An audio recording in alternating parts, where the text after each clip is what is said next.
Here we are. Good Okay. afternoon, friends. I'm Dr. Aajay Shah, and today we are bringing this special live on our Facebook page. Uh, on our Facebook page, initially we started with health information. Initially, we started with how to live healthy lifestyle, and now we have branched out to include all facets how to be a successful person, successful individual. We also bringing various interests. Like last night, we had a, a popular band from Michigan, and we almost had like 2,000 views on that. We had a massage therapist showing the various benefits of getting regular massage last week. So we are trying to bring all various type of speakers and guests on our page so that we all can grow, not just in terms of our physical health, but mental health, spiritual health, financial health, our hobbies, our interests, our happiness, and obviously what everybody enjoys. So again, today I have a special guest, great pleasure to welcome Ketan Kulkarni. He's already on the screen. He's from Canada, actually, and just realized that he himself is a physician, but he has some great interest into money management, money matters. So he will have a kind of a dual angle, being a physician as well as a savvy financial expert. So hopefully this live will be applicable to all of you, definitely to all the physicians who are on our page. So welcome, Ketan. Thank you, Ajay. It's really a pleasure and an honor to be live here, and I'm hopeful that everybody enjoys our discussion. Definitely. So tell us, where are you from? What is your background, and how did you get into this financial management, and also some of the other things you do on your page? Yeah, so just like everybody else, like physicians, I started with my medical school and residency, and then got into subspecialty. So by profession, by medical profession, I'm a pediatric hematologist, oncologist, and a clinician researcher. So as of now I work with the Dalhousie University and the IWK Health Center, which is a tertiary healthcare center in Canada. And I'm currently an associate professor with the departments of pediatrics, medicine, and pharmacy, and hopefully awaiting a fourth cross appointment. So it's a busy, full tilt job, if you want to call it that. I do have a reasonably successful research program with about 12 to 14 trainees at any given time, so that keeps me pretty occupied.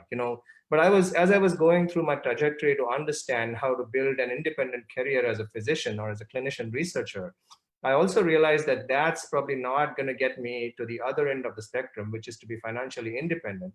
And really, I really thought that there would be gaps if I just continued on the same stream, working as a clinician researcher, to realize what my ultimate aim was.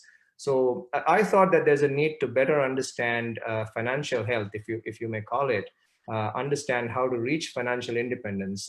COVID has been terrible, but it's also been a great teacher that, we are all vulnerable, we are all subject to certain circumstances which can impact our finances, which may be well beyond our control. So it's a good lesson that we need to have alternatives, we need to have choices, we need to have alternative streams of income, if you may, and that can assist us. On the other hand, you often hear the issue of burnout in medicine. About 50% of people in medicine have documented burnout regardless of specialty. So I was asked to write an article a couple of years ago in the Journal of Thrombosis Hemostasis by the International Society of Thrombosis Hemostasis, and they really wanted us to elucidate challenges of early career professionals, and that really resonated with me. I think it's important for physicians and people in any profession to reclaim their autonomy, learn about finance management, learn about financial independence, really try and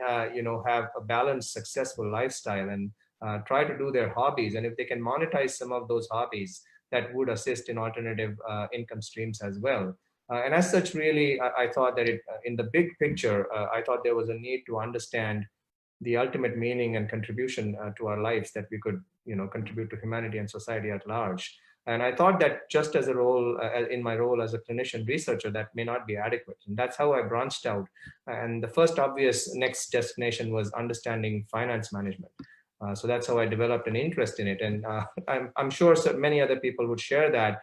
I couldn't find any easy access to reliable advice. I could not get top-notch advice, reliably available, reliably accessible and available, despite a very big cost. I did get burnt in many times in the market, and I really had to go back to the textbooks to understand Finance 101 and really understand how the investment world works, how the market works, what does it mean by management expense ratio, and all the terminology.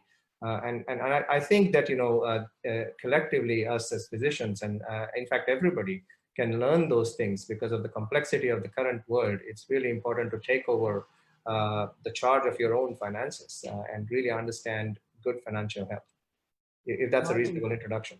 yeah, no, I think that's a great introduction, and I think to me, I always feel that as a professional, as a physician, as a cardiologist, if I did not manage my money well, I think I would, like, I know many of our friends who unfortunately have been burned by wrong advice or by not just learning, enough about their own portfolio. And I think with anything in life, we cannot put blind faith in any expert. Even that's, I tell my patients too, that Yeah, I even though I agree. see you as a cardiologist, I want you to research your own disease and Mhm. learn everything about your own disease. Even though I'm an expert and I will explain you everything, but everybody should learn about their own life itself. I think not that I want everybody to be a cardiologist, but they should know enough about the disease. And same thing applies to us, that we should know about our financial health, as much as the expert. Obviously, we always can go to expert. So let me start with a very simple question.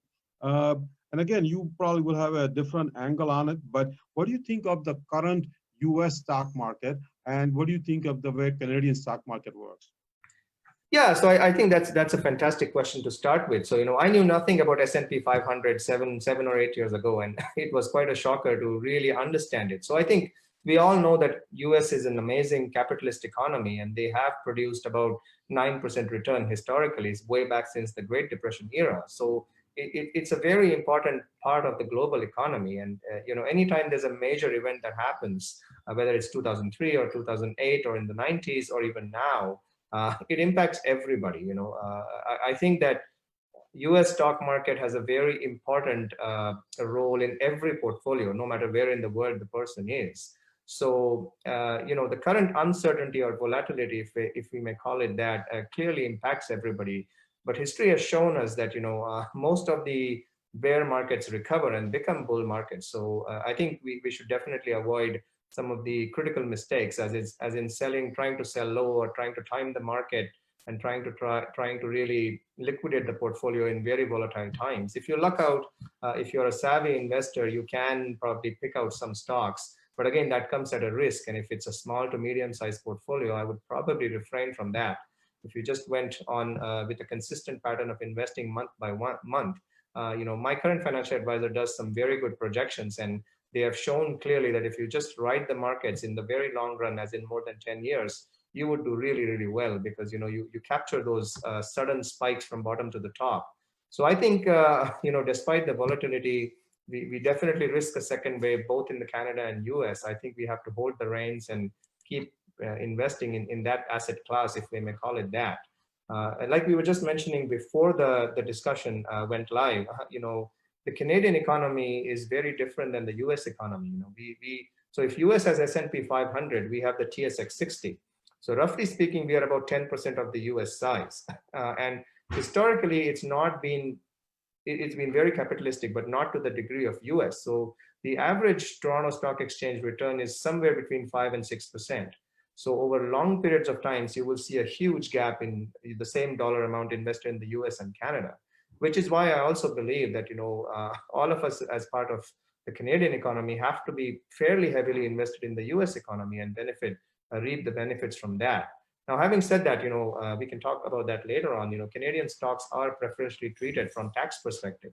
So we do have to we do have to take advantage of the Canadian major companies that do very consistently well, and they give us a lot of good dividend, and also get preferential tax treatment. So certainly, there's a balance between holding the Canadian portfolio and the US portfolio. But if you directly compare it, we are about 3% of the global economy, and US is much larger. So I think it's comparing apples to oranges. You have to have Yeah. both. to be Yes, happy. yeah. No, I think I agree with you. I think the best advice I got about 15, 20 years ago was that if you invest systematically every month, Hmm. even if you pick just like we'll talk more about it, but just an any index fund, and if you just invest systematically for 15, 20 years, you probably will beat most financial experts, because when financial experts make their own decisions, they Yeah, have a 50% chance of going wrong. yeah, I think because market doesn't follow one person's thinking. I think, but if you average out, month by month, particularly investing, every month. Like we just started investing into a specific company, and we are doing a weekly, very small investing. That's probably too much of a dollar cost averaging, yeah, but right through, we have been doing it for last 6 months. So we yeah. have gone through all ups and downs, and we are still, even if economy doesn't open up properly, I think we're still going to keep buying it. And I think my feeling is that we will end up probably getting about 10 or 11%, or possibly even higher. I think so. I agree with you. I think dollar cost investing is probably the best advice we got, even for a smaller investor. Even if it means you invest like just $100 every month, that's fine. But just keep doing it every month for at least 10 or 15 years, and you will beat most financial experts probably. Yeah, I think you're 100% right. I mean, there are critiques of dollar cost averaging, and they feel that, it has its own limitations, which may be right. But for the average, Joe Smith on the street who is trying to invest small to moderate amounts of money, it still works really, really well. I think, I forget the exact data, but I think over a 10-year period of time, if you continuously invest in a dollar cost averaging way, you beat 97% of the mutual funds or, alpha investors. So I think, Ah, uh, you know, uh, in a large majority of cases, you will come out as victorious. So I think it's a very good strategy for an average person, at least for the stock market asset class. I mean, if you get into other asset classes, that's a whole different discussion. And I just wanted to pick on your ETF story. I mean, I completely agree. I mean, I've read Jack Bogle's, he's the guru of ETFs, as we all know. I mean, Jack Bogle's Vanguard is a fantastic, institution, and I've tried to share it on my own page and on my own Facebook group. You can only do 3 fund ETF and do pretty well. Have decide your bond ratio, decide your stock market, your liquid asset equity ratio, and then pick 2 or 3 funds. You would probably do just fine. I agree with you. so going on that talk, what ETF fund you would ask an average person to invest into right now? Yeah, I think S&P 5, S&P 500, or should they go with like a, I'm sure, I don't know other ETFs, but I'm sure like probably NASDAQ has a ETF. I'm sure Dow Jones has its own ETF probably. Yeah, and I mean, I personally did ETF investing, self-directed investing for about 3 years, and I really enjoyed it. I mean, initially you need that, you get the butterflies in the stomach when you're investing a few $1,000s here and there and making those decisions yourself. But over a year or so, I got pretty comfortable, and it's pretty much a no-brainer. I mean, the way I can tell you from the Canadian perspective, and you can translate it to a US market or whichever other market.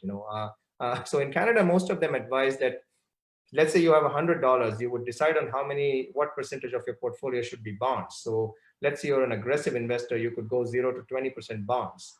Then of the remainder, they recommend in Canada that you would divide it simply by 1/3, 1/3, 1/3, and then invest 1/3 in the Canadian economy, 1/3 in the US economy, and 1/3 in international.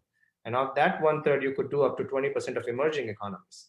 So this simple, very simple 4 or 5 fund portfolio can historically has shown to get about 6% return in Canada, and it has probably 0.1% MER. It would beat most alpha investors over very long periods of time. Uh, It yeah, really, Yeah, I think for us, I think what I understand that if you go into like a small stock index fund, you may have a slight higher return, but you also take slightly higher risk. yeah, If you go with the Dow Jones, you may have slight lower return, but you may take slightly less risk. But if you go with S&P 500, I think it's a balance, because S&P 500 companies typically are much more established. They are not 100-year-old companies, many of yeah, them, but they are much more established. So your risk is moderate and your return is moderate. And that's how we pick the Vanguard, 500 fund.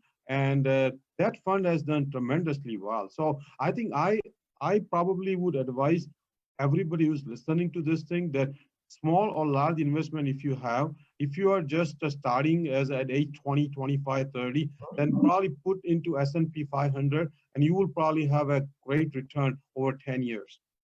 Yeah, I just wanted to pick on that. I mean, so the other strategy used to distribute risk was that Vanguard has a very beautiful ETF called the VUN, I think it is. So it's a total US market ETF. So that gives you the S&P 500 plus the small to, I think it's small caps and some medium caps. So, if you distribute your US holdings, say, I'm just making this up as we speak, but you could do like 66% S&P 500 and maybe 20-30% total US market ETF, you would also reap the benefits of small caps. So you can get more return at a slightly reduced risk, or best risk possible. Yeah, yeah, I think that makes sense. So let me ask you other question. Like, how much? What is your advice for an average person? And then you can answer for physician also. Like, how many months of reserve every family should have? Because with this, like you said, COVID-19 has woke us up in terms of the getting real slap in terms of losing job. Cutting down. Like at our hospital, they cut our salary by 15%. So I think. Fortunately, I can afford it. But what is your advice? How many months of reserve a family should have? Yeah, I agree. And I think the data, we can derive this data from the disability insurance that we get. I mean, most disability insurances only kick in after 90 days of loss of your job. So at the bare minimum, I think personally, and I may be wrong, I don't know what the data is, I think we at least need to have 3 months of reserve on hand that's quickly accessible. It would be ideal to have 6 to 12 months on hand. Should something happen, you need to take a major sabbatical, family issues, personal health issues. But I think the bare minimum would be sort of to be ready for 3 months is my thought. I don't know what you think about that. No, I think I agree. I think I personally would advise 3 months. That's what I tell our son, who is a lawyer, and his wife is a physician. So we tell them that have 3 months of reserve. And I tell all our staff at our hospital, whenever we talk about finances, that have 3 months reserve, because most illnesses, fortunately, unless it's like a life-threatening cancer or a major illness, most illnesses resolve within like 30 to 60 days with the way our healthcare Yeah. works. And Yeah. I think, and like you said, you made a good point that a lot of disability insurance kick in at 90 days. So I think if you cover those 90 days, good chance you'll be back to work, good chance, plus I think I also personally advise everybody that if you, I hope nobody has to go through, but if you lose job or if your suddenly income goes down, make sure that certain discretionary expenses go down or become zero. Because, obviously when we have extra money coming in, we go out more to eat, we shop extra, we go and get a new car, all those things. But you should, in my opinion, everybody should have a running tally, a running note in their phone that what expenses they can completely get rid of in case if this kind of event happens where you lose a job, if your income goes down. What do you think on that? Yeah, I think you nailed the point. I mean, it's really about, I think one is debt management, managing the credit, and then leveraging on the remaining money for investing. So I think people, I think it's easy. There's many studies on this. It's easy for people to quickly match their expense to their income, and most people try kind of get there. I mean, as you said, you have the new car, the new boat, the new airplane, whatever else it is. We can see from people who win lotteries or people who are hockey players or sports people, they have very high levels of income when they're active, and then suddenly, 5 years later, they're all broke because the money wasn't managed. I mean, it's hard to believe that somebody making many $million a year has no money. I mean, famous stars like Will Smith probably said that. It's a famous story. I think he was making so much money, but then also losing money at the same rate or more. And he was at the point of bankruptcy when he kind of decided to take charge of finances. And if physician data is no different. I mean, when I try to, it's unfortunate that we really have to dig into the data to get accurate numbers. But when I did find those numbers for Canada and partly for US, I was surprised how little the network of physicians nearing retirement is. So it does tell us something about maybe a lack of balance or maybe a need of better balance between our income management and asset management. Yeah, I think in general, my policy since I came to US, and actually my wife has insisted that also, that no matter how much money we made, we save minimum 10% Yeah, every month. And I think when I came to US, I was making like probably 5,000 a year, $5,000 a year. But yeah, even from that money, we were saved. There was like a mandatory decision that we will save money. When I was intern, I was making like 25,000 a year. We were yeah, still saving about 10%. yeah, And when I became a cardiologist, we obviously saved more, but yeah, policy was that everybody should save 10%. And that's what I tell our son, being a lawyer, that you should save 10% of your income. And I tell everybody at our hospital too, that no matter, even if you make very small income, mhm, save 10%. Not just for that 3 month reserve we talked about it, but also for long-term investment, mhm. for retirement, for kids' education, for house when you were ready to buy it. So everybody should save 10%. What do you think on that? Yeah, I think I agree. I think the 10% is probably the minimum. I mean, so if you look at the statistics, I mean, the Canadian household annual household average income is about shy of 80,000 Canadian dollars.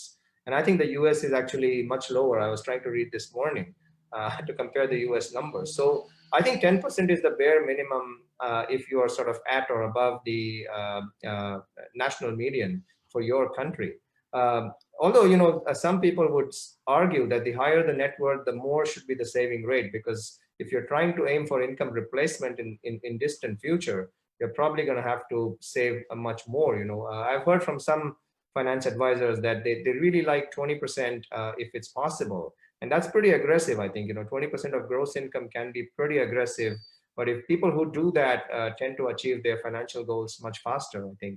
And Yeah, I think I agree. I think minimum 10%, yeah, preferably more than that. And I think and I'll ask you the question in a second, but if your house is already paid up yeah. and if you don't have any mortgage to pay, then I agree. Then 20% saving would be much easier. But if you're still paying mortgage, then I think 20% may be a little bit harder for some of the people. I think higher the income, obviously you can save more, but at the same time, I think to leave a reasonable standard, having one or two car in the house, Yeah. living in a 2 or 3 bedroom house, having some day-to-day expenses, including going out, some vacations, and all those things. So I think, but between 10 and 20%, but minimum for all of our listeners, I highly recommend that Yeah. minimum 10% of savings has to be done. And just to clarify, we're talking about 10% of gross salaries, not net salaries.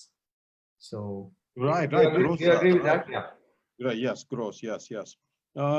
Next question was, do you have any specific tips, both for physicians and for an average person who is making, average U.S. income, to like what kind of expenses they can shave off from their income, so that way they can start saving 10%. Like for example, I strongly advise now, which I've made mistakes in the past, that Mhm.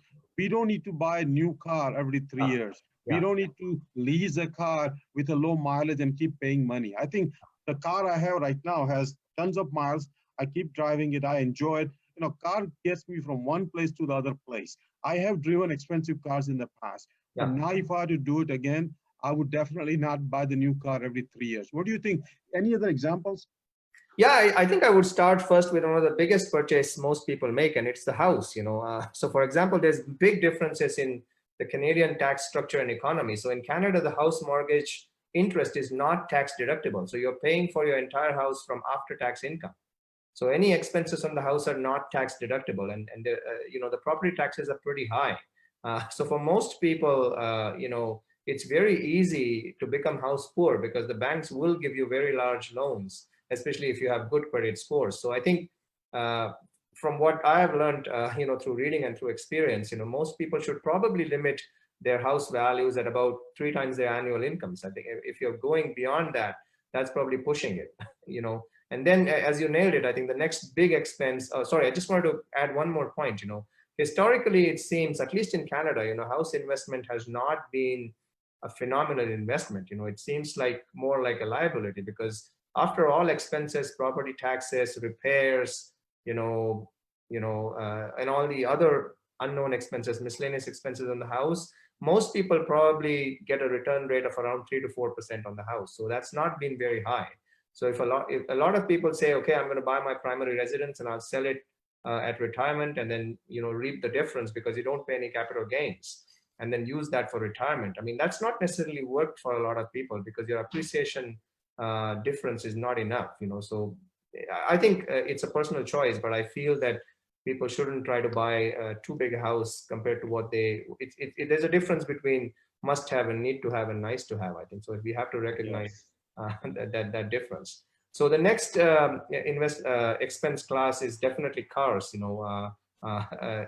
Most people can do really well with near new cars, if I may call them that, because within 1 year, most cars depreciate at least 30–40%. So it's something worthy of consideration. Cars in moderation is definitely a good idea. If you buy named brands that have time-tested reputation, your car will probably last 7 to 10 years, and you don't have to replace that too often. Because an interesting piece of with cars is that it's not an asset, because let's say you buy a car for $50,000, 10 years later it's worth nothing, technically, right? I mean, unless Yeah. it's an antique car or something. So I think really have to understand it's really not an investment, it's an expense. So the minimum, the better. I know a lot of students, for example, in Canadian cities, they will not have cars. They try to just walk locally. Cities are smaller, so it's possible for people to use public transportation or car share or car buddies to avoid that expense. So definitely to watch that. And then I think you yourself have sort of named that expense in many of your videos, and it's food. Food and groceries and related expenses. So if you're outsourcing all 3 meals every day, that's going to add to your bill. I know a lot of physician colleagues who've done that or who do that as a lifestyle choice, but I think that definitely adds pretty big to expenses. Um, um, and No, then yeah, sorry. I think I agree. I think I agree with you. I think house, in my opinion, we should have the size of the house what we are going to enjoy. Yeah, I think if you and like for example, some people spend a lot of time at house. They spend time with their family. They read at home. They study at home. They're like a homebound people. yeah, If that's the case, have a nice house. yeah, Because house, I think house is almost like you're going to spend probably 14, 16 hours a day out of yeah, your life. yeah, So I think house should be, in my opinion, as good of a house you can afford. yeah, I think in terms of the car I truly believe is that it's just taking you one place to other place. Probably for most people, half an hour to 1 hour of a day. Most people, unless you commute long, that's a different story. But most people drive about half an hour to 1 hour a day. And then why would you spend money for half an hour of your time? And mhm, I think with the newer cars, like my car is a Ray 4, has a Bluetooth in it, yeah, has a heated seats. I mean, just a simple car. Most newer cars have basic luxuries what everybody needs. But I think the thing you nail really good is what I've been kind of saying for last 3 years consistently is the expense for food. yeah, Because not only when you eat outside, even at a fast food, yeah, those food are expensive. I think plus the outside food obviously is not very healthy. mhm, They put a lot of processed meat in there. They put a lot of oil in there. Those outside food typically has no fiber. It has a white flour. It has a white rice. So I think when you start understanding the food dynamics, not just in terms of cost of buying from outside, but in terms of the health part of it, mhm, you start to realize that a $1 French fries from McDonald's right now may cost you $1 and yeah, may give you convenience of just having it and start eating it. But in 10, 15 years, that $1 will cost you probably $8 in healthcare costs mhm, and probably tons of doctor's visits. So the time you saved by not cooking yourself, you be wasting that time in 10 years by going to hospitals and yeah. going to doctors' offices. So on the long run, you are better off making your own fries without oil. You can just take a potato and bake it and just enjoy it. So I agree with you. I think food is definitely an expense which many Americans don't realize that it adds up. Yeah, and I just wanted to highlight another class of expense, which is, nice to have items like, everybody, if they will, would like a boat or a plane or a cottage or whatever else they want. So that's another piece, I think you already answered that question. I think one really needs to see how much time you're going to expend in that. Like if you're going to go to your cottage 3 times a year, it's probably not worth it, because it's like maintaining another house for free without living into it. So I think many people get carried away and they buy boats so that they use twice a year, or they buy, many other expensive luxuries that don't often get used. But if that is your priority and you budget for it, and then you offset that expense in another expense class, that's fine. But I think that's something to watch for. It's I think they call it imposter syndrome, because your Yeah. neighbor built something in their backyard, so you got to have it. So Yeah, you I know think, yeah, I think I have made my mistakes. We all have made mistakes, but older I get, more I realize that we don't need to buy anything. We don't need to do anything just because somebody else is doing it. I think, fortunately, that wisdom comes as we get older. But to me, earlier you learn, like I tell our kids and I tell our daughter pretty much every day. She's home for last 3 months because medical schools are closed right now. But I tell her every day that I wish somebody had advised me to know all this thing, not just in terms of financial health, but in terms of spiritual health, mental family, peace. Yeah. relationship. When I was your age, I said right now, if you spend again, if she spends half an hour a day about growing laterally, Yeah. growing in terms of how to be a leader, how to be, Yeah. how to meditate, how to, how to take care of finances, how Mhm. to shop smart, all Yeah. those things. She learns half an hour a day right now. She'll be ahead of every student in her class, because when we are 25, we are so focused on just learning about whatever field we are in. We don't realize that we need to go laterally also. Yeah, I agree so much. I mean, I think you're getting really to the gist of the discussion. You know how cardiac health better than I do, and I think health is cannot be defined as absence of disease. You nicely touched on all the domains. Just to add to some of them, I think it's physical health, it's mental health, emotional health, spiritual health, intellectual health. Are we stimulating our brains enough? Maintaining relationships, and developing and building teams, whether it's just at work or having social teams for whatever your interests may be. Having a good social life is important. Spiritual life, you talked about. Even parenting, I think parenting skill is often overlooked. I think it goes on. Its world is such an interesting global village now, that we cannot bring in any biases or prejudices from one country to the other. I think we have to learn and grow even on that aspect, because it's such a changing environment, and all the principles of modern social life are changing. So I think we have to sort of grow with it, is my thought. So I agree. I think continuous lateral growth is very important. Yeah, I think to just give you a simple example, our niece who has a MPH, and I was so impressed when she said that during her pregnancy, she made sure that she takes enough omega-3, Yeah. because if you don't get enough omega-3, the fetus and the newborn, and even up to few years, has a significant change in their IQ. There are enough proof, there are enough Yeah. data to it. So Yeah. to me, this knowledge is widespread. Yeah. So if you are, for example, a woman, and if you're going to get pregnant, this knowledge should be through your doctor or Yeah. through your own reading.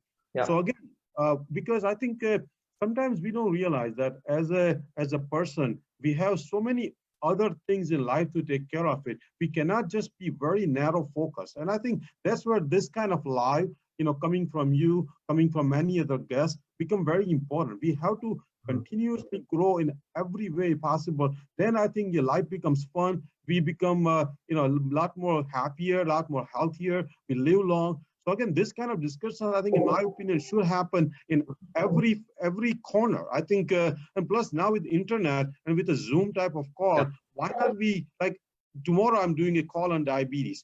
2 years ago, I would not have done, Yeah. because to go and give a lecture at a church or at a conference or Yeah. something, not many people would come. They have to drive, they have to park the car, they have to come. Here, every person at their own home, on their own phone, they Yeah. can just join in Zoom call. So what do you think in terms of this internet? I think in terms of how can we take advantage of this internet online while we are going through COVID-19? What else we should be doing? I agree with you. I think there should be. I think you yourself gave the answer. I think we do need to leverage on the power of technology to have high quality discussions. that are really focused on the good of all. I think it's now possible. Like you said, I have a nice virtual background Yeah. at my back. You don't need anything else. You're sitting wherever you want, and you can express yourself. Of course, it takes away from the non-verbal cues. It's not the same as interacting in person, but it's the next best, I think. Given how uncomfortable it is for people to travel across the country or the world to attend one meeting, now we can do high quality exchange of ideas and thoughts right on the internet. Just on and I would like to cross question you again. I've seen a lot of these events pop up in the recent past, so I just wonder how everybody can unify and really work together to make these events not like an overload of information, but really streamline it to help people and bring everybody with similar thoughts to the same sort of pedestal, if I may call it that. That's my only worry. That's my only caveat and worry with this thing, that are we going to end up overloading with all these videos and then people get lost again? It's like, okay. I think that's a very good point, a very good question, because like YouTube has like probably a trillion video. So Yeah. out of that, how many you should, because in your lifetime you will not be able to finish all of them. So I think to even learn how to search on Google, to how to search on YouTube, I think those kind of skills, again, soft skills, growing laterally, because if you are searching for an information, but if you don't know how to search, you will spend more time. So I think using the Yeah. keywords, like when I go to YouTube, if I want to find some information, now I learn that certain words will get me to the video I'm looking for. Certain words will get me to the person or author I'm looking for. So I agree with you. I think there's so much information overload, almost like information junks floating around, that we need to teach ourselves. We need to teach our kids, what kind of keywords they should use on Google, on YouTube, on any Facebook, anywhere. And I think that's a skill many times schools don't teach.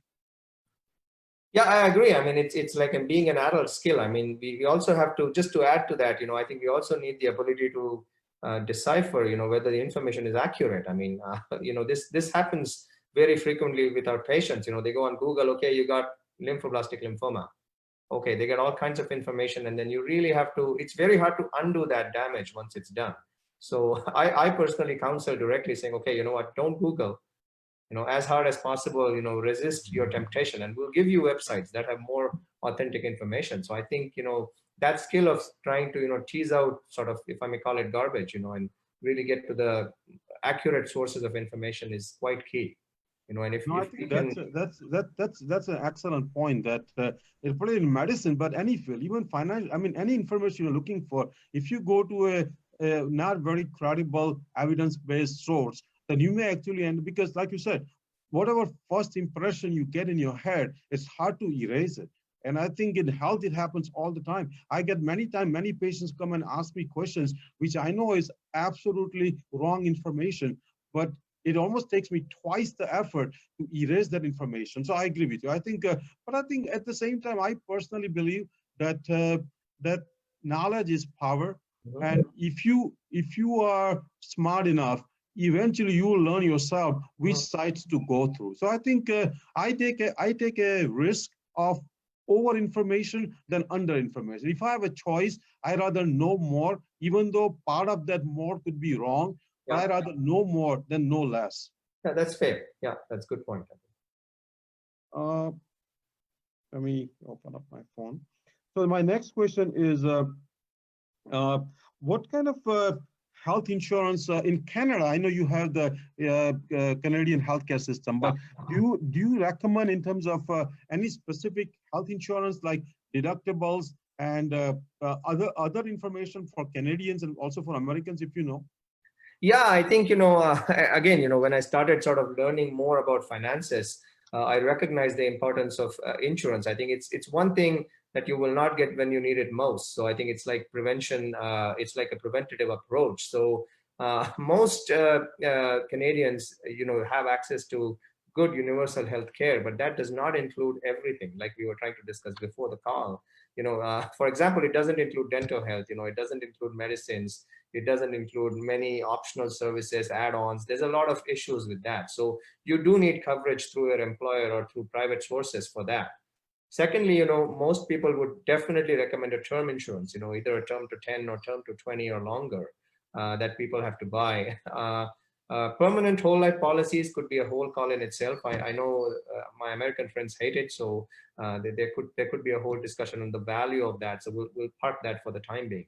I think the other important insurances most people need, including physicians, is disability insurance, and also critical illness insurance, because like we were saying, disability insurance doesn't kick in for 90 days. You can, especially if you're younger, under 45 or 50. Critical illness insurance is pretty cheap right now. I think it's for $100,000 of immediate cash.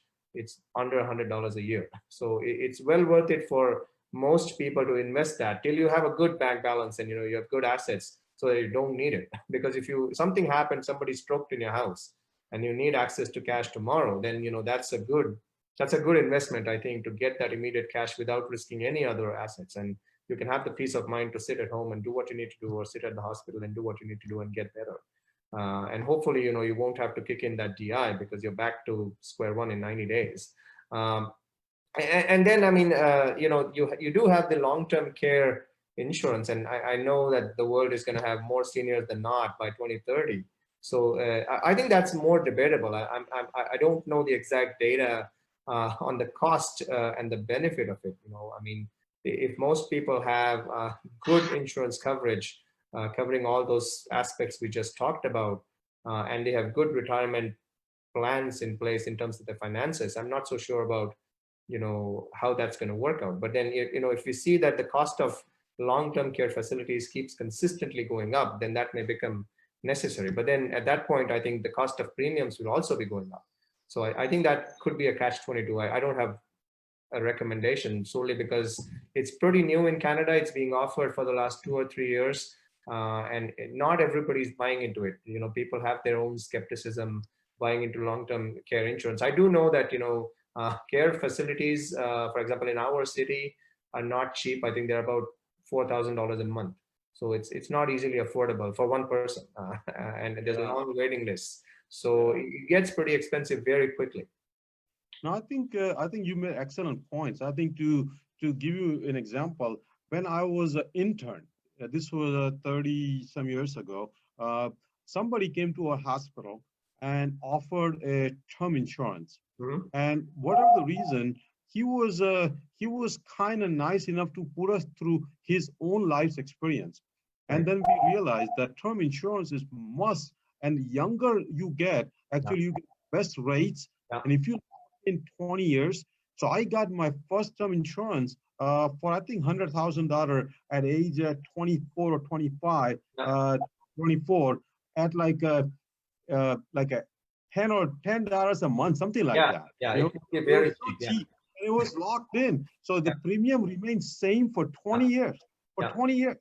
yeah. So I think I highly recommend all of our listeners and all the people I know, younger people, that get a term insurance at a Mhm. younger age, lock in for 20 years, pay a small premium. I think particularly if a person is married and has kids, Yeah. some kind of term insurance is must. I think if you are single, I can understand you are dead, you are gone. There's nobody there to for you to support. But if you are married and if you have kids, definitely have some kind of a backup plan, because accidents can happen, Mhm. illnesses can pop up. So I agree with you. So that was about the term insurance. I highly recommend everybody term insurance. I think in terms of health insurance, what I myself, with this new lifestyle movement I'm doing for our followers, for myself, I personally believe that best way to handle health insurance is, number one, stay as healthy as possible, Mhm.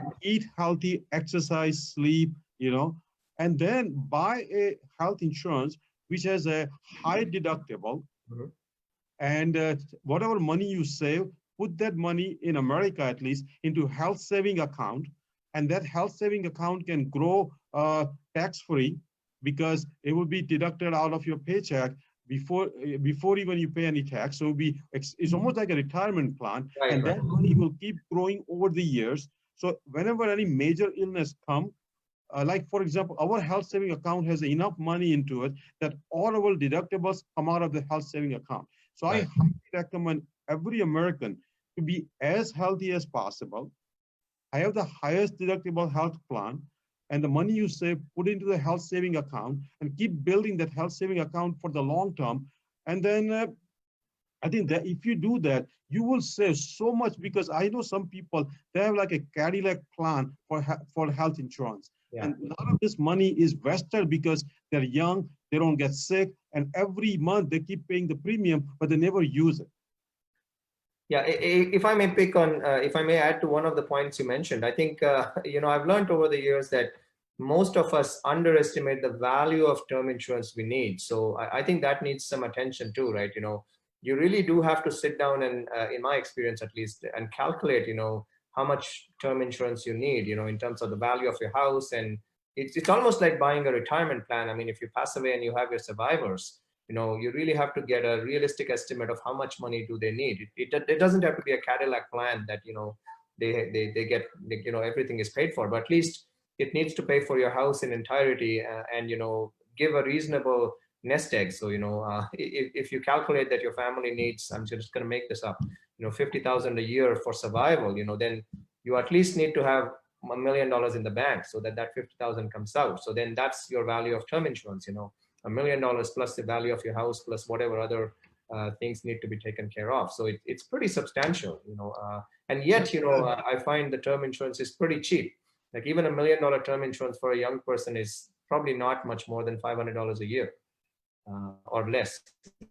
No, I think that's an excellent point, that you should know how much term insurance you need. Obviously, you can ask a professional, but I agree with you. Minimum term insurance you need is probably the insurance amount, which will generate about 5% return, which could be your yearly salary. So I agree with you. I think if you are making 50,000 a year, million will give 5% will be 50,000. So you should have $1 million term insurance. So essentially you are replacing your income, and that's what your family would survive. And I agree with you. Plus, if the house is not paid off, add that to the insurance also. I agree with you. And I think that brings up a next question, that many times people in America, at least, and maybe in Canada, you can tell us also, that should we pay off our house as soon as we can? Yeah, I think that's a great point, and we could really try and tease that out. So I think we had this discussion, or in fact we're having this discussion on another forum as we speak as well. And I think it really depends. It really does depend that whether how much. Well, first is how much do you owe on the house. Second would be what is the mortgage interest rate. Third would be whether the mortgage interest is tax deductible. And fourth would be, if you save that much money and reinvest it in another vehicle, can you make more money over and above that saving? So I think one has to really put all those numbers in a pot and stir it and see where the answer comes out, because it would really vary. I mean, in the beginning, your house would have probably 50% or more interest. So in Canada, interest is not tax deductible. But right now, the mortgage rates are somewhere around 2%. So it doesn't make too much sense to pay off mortgage aggressively. You could use your dollars and invest elsewhere. And if you can get anything more than 4 or 5%, you probably let the mortgage ride as long as it's possible. Same is true in the US, I think, because your interest is tax deductible. Then you add another layer. So you really have to make sure that that saving of paying down the mortgage rapidly really gives you enough nest egg in future. So I feel that's not an easy answer. Whenever I've tried to run the numbers, it really varies by individual circumstances. So I think that needs some, expert sit down advice and calculations, to land on an answer. And again, the degree of risk you want to take with your investments. If you're the type of person who hates debts and you want to pay off your house, well, that's a different question. You start aggressively paying down house, and then you're free and you don't need any, you don't have to pay for your house, and then you move on. But most people, at least in Canada, are not aggressively paying down their houses because of low interest rates. When the interest rates were 9 and 10%, sure, house payoff was the first thing, because you were really paying most of your money in the first 10 years in interest. So then, you'd certainly try to pay it off as fast as possible. But with the current 2%, 2.5% interest rate, if you do the math, you do pretty well. Over 30 years, you don't pay too much interest. Even then, most people we call them accelerated biweekly payments. So you do end up paying. So instead of monthly payments, you make 2 weekly payments. So over in 1 year, you make one extra payment. Even that shaves off about 3 to 4 years in the tail end of a 30 years mortgage. Wow. So even Wow. if you did that, I think it makes a big difference. So most people don't do any more than that. They just do accelerated biweekly, and then that finishes the mortgage about 10% earlier, Yeah. or No, 10% that's a that's a good point, and I think I agree with you. I think right now the way interest rates are so low on mortgage that I think you can, as long as you are a disciplined money saver and disciplined investor. I think see what I personally feel, and my thinking has slightly changed now. But I personally feel that when you are when you are paying off your house, Mhm. that money actually, if you have that praise to pay off for the house, that money instead of going in investment could have gone into some extra expenses, buying more clothes, buying a new car. So I think if you are a disciplined investor and if you are disciplined money saver person, then Mhm. definitely right now don't pay off the mortgage, put Mhm. that money into some kind of a ETF, so that will be safe, and you be getting a great return more than you pay off the mortgage. So that's number one. Number two, I think, like you said, many of us, including my parents, I think many of us, even my wife more so, we somehow have this psychological feeling that once our house is paid, nobody can kick us out of the house. And I think many time, particularly for a immigrant people, I mean for everybody for that sake, but I think for many of us, my parents for sure, that pay off your house as soon as you can. So you're, in case if you unfortunately die or get disabled, at least nobody will come and say, tell your wife to leave this house. And Yeah. I think that psychological, I know it's probably a unnecessary paranoia, but at the same time, that comfort that my house is paid off is a major comfort to many immigrants, even to many Americans too. What do you think on that line? Yeah, I think I agree. It that really comes down to a personal choice, cultural preferences, and really your tolerance of debt and risk, right? So for example, the conventional wisdom is that if you're seeking higher rates of return, you tolerate more risk. So there could be challenges to that thought, but for the most people, they're not too risk savvy. Most people, most physicians included, sit in the moderate risk zone. So they don't like too much debt. The average person walks out with a couple $100,000 of medical school debt. And then add to that your home debt, and homes are not cheap in Canada either.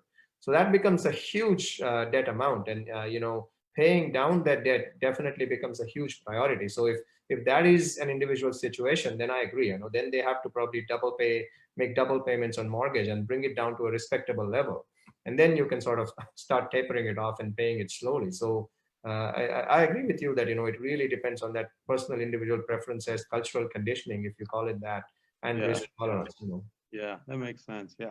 Well, that's great. I have one last question for you, and that question specifically applies to you because you are a physician and you are a financial expert. So, what is your advice to person like me who are physicians who are looking for financial information, both for young and for a person like me who is in the late stage of the practice? What is your advice to physicians? And then we can conclude today.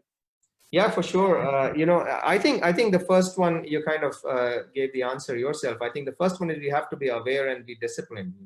You have to be disciplined about making the savings and making the effort to make sure that certain amount of money is saved. Whether it's $100 or $10,000 is a different question. But I think if we have to ingrain in our head that we have to save in a disciplined manner certain amount of money or a certain proportion of money. And secondly, I think we have to really reach out and seek advice and learn.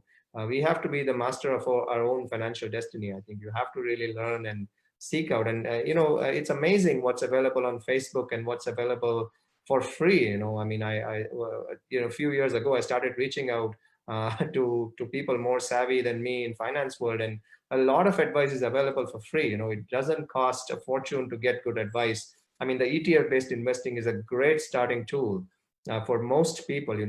Small to moderate portfolios can do just fine with ETFs. Large portfolios would be a very different discussion in itself.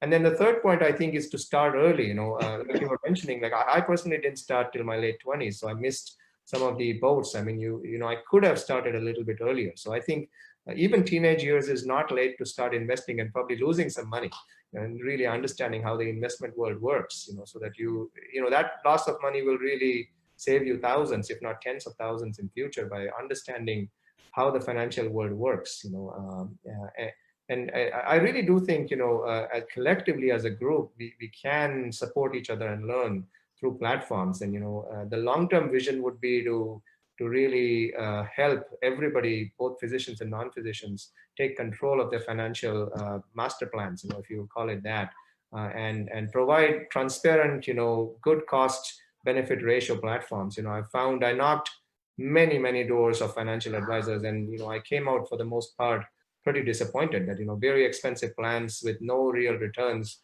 no real personalized portfolios, very plain vanilla kind of things, 90% stocks, 10% bonds, or 10% stocks, 90% bonds, very sort of cookie cutter approach. So I'm hoping that with the collective expertise among physicians and other people, we can provide more transparent advice, whether it's accounting or legal or finance, and we can collectively grow, I think. So I'm hopeful that the technology will shine light on a bright future.